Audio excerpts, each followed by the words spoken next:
ये बात सच है कि हम लोग एक अच्छे दौर से नहीं गुजर रहे हैं। कोरोना वायरस से हमारा देश ही नहीं पूरी दुनिया प्रभावित है और सबसे ज्यादा प्रभावित है हमारे डेली वेज वर्कर्स, जो देश के अलग अलग कोने से आते हैं रोजगार के लिए, ताकि वो अपना और अपने परिवार का पेट पाल सके। गिव इंडिया, एक्शन एड और हेलो लाया है मैं भी कोविड वॉरियर, एक इनिशिएटिव जिसमें हम सब साथ आए और कोविड-19 से लड़े। So join the cause and support our daily wage workers. जय हिंद।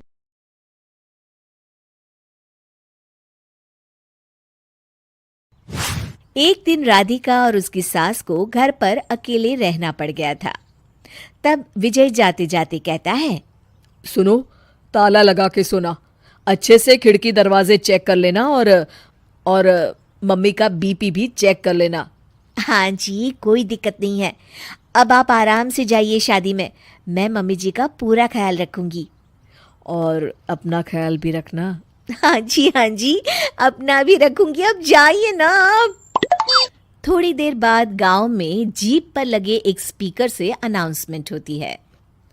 जीप वाला आदमी कहता है, सुनिए सुनिए, गांव में चोरी होने की वारदातें काफी बढ़ गई है, इसलिए सावधानी बरतें। अपनी खिड़की दरवाजे सही से बंद कर लें। अरे राधिका, सुना तुमने? मुझे तो बड़ी घबराहट हो रही है। नहीं मम्मी जी, आप घबराइए मत, मैं हूं ना। मैंने सारे खिड़की दरवाजे बंद कर दिए हैं और कुछ भी होता है तो पुलिस का नंबर तो है ही मेरे पास। अच्छा, मेरी तो सांसें तेज चल रही है बेटा। एक तो ये विजय भी घर पर नहीं है। मम्मी जी, वो भी जल्दी आ जाएंगे, मेरी अभी फोन पर बात हुई थी। आप बस रिलैक्स रहिए।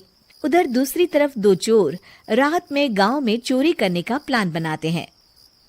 दोनों सास बहू अकेली है उस घर में। अच्छे से पता लगाया नो? हाँ, कोई और नहीं है घर पर। अच्छा मौका है हाथ साफ करने का। अरे वाह, अब आएगा मजा। देर रात को जब सब कुछ सुनसान होता है, दोनों चोर गांव की तरफ निकल जाते हैं। अरे कौन सा घर है?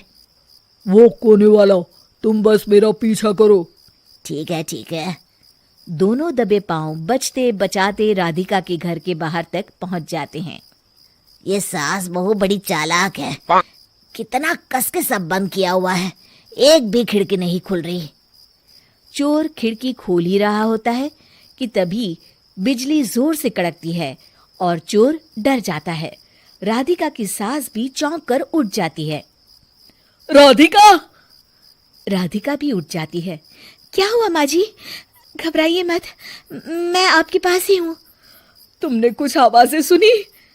माँ जी, बस बिजली कड़की है, आप बेवजह परेशान हो रही हैं। मैं आपके लिए पानी लेकर आती हूँ। ठीक है बेटा। राधिका जैसे ही पानी लेने के लिए उठती है, उसे खिड़की से चोर की परछाई दिखती है। ये देखते राधिका थोड़ा घबरा जाती है। वो अपनी सास को इशारा करती है। उसकी सास भी चोर को देखकर डर जाती है। शांत हो जाइए मम्मी जी। श्श। अरे मगर कैसे बेटा? हे भगवान, विजय को फोन लगा बेटा। माँ जी, इस वक्त अचानक वो पहुंच भी नहीं पाएंगे। मैं कुछ करती हूँ, आप बस शांत रहिए। उधर चोर अपने काम में लगा हुआ है। वो सब सामान देख रहा होता है। तभी उसको आवाज आती है। सुनिए जी, देखिए तो, खिड़की के पास कोई है। मुझे लगता है चोर है। अरे, इसका पति तो घर पर है। नहीं, वो बाहर गया हुआ है। मैंने उसे खुद बस से जाते हुए देखा था। तो ये बातें किससे कर रही है? राधिका जानबूझकर जोर जोर से बातें करने लगती है। सुनिए जी, जल्दी आइए ना बाहर। मुझे पक्का शक है कि घर में कोई घुस आया है। अरे लगता है इसका पति आ गया है। ये दोनों अकेली नहीं है। भोलू की जानकारी तो गलत थी। भागो। चोर घबराकर जल्दी जल्दी बाहर की ओर भागने लगते हैं। तभी एक चोर का पांव फिसल जाता है, मगर वो फिर से जल्दी से खड़ा होकर भागने लगता है। वो गली के कोने तक पहुंचने ही वाला होता है कि पुलिस उसको पीछे से आके पकड़ लेती है। अरे रुको तो, किधर भाग रहे हो दोनों? कब से तुम दोनों की तलाश थी हमको? साहब, छोड़ दो हमको साहब। हमने कुछ नहीं किया। अच्छा, तो इतनी रात को क्या यहाँ जॉगिंग करने आए थे? हवलदार, दोनों को हथकड़ी लगाकर गाड़ी में बिठाओ। तभी पीछे से राधिका भी आ जाती है। मैम, आपने बड़ी बहादुरी दिखाई। अगर सभी आपके जैसे नीडर नागरिक हो तो कितना अच्छा हो। सर, आपको मेरी सासू माँ ने फोन किया था, उनका ही आइडिया था ये। हाँ, और चोर को डराने का आइडिया तो राधिका का था। बहुत ही समझदार और नीडर है मेरी बहू। चलिए, आप दोनों का ही बहुत बहुत शुक्रिया। आपने इन चोरों को पकड़वाकर देश की मदद की है। और हाँ, पुलिस स्टेशन आकर अपना इनाम जरूर से ले लीजिएगा। और अगले दिन विजय शहर से आ जाता है।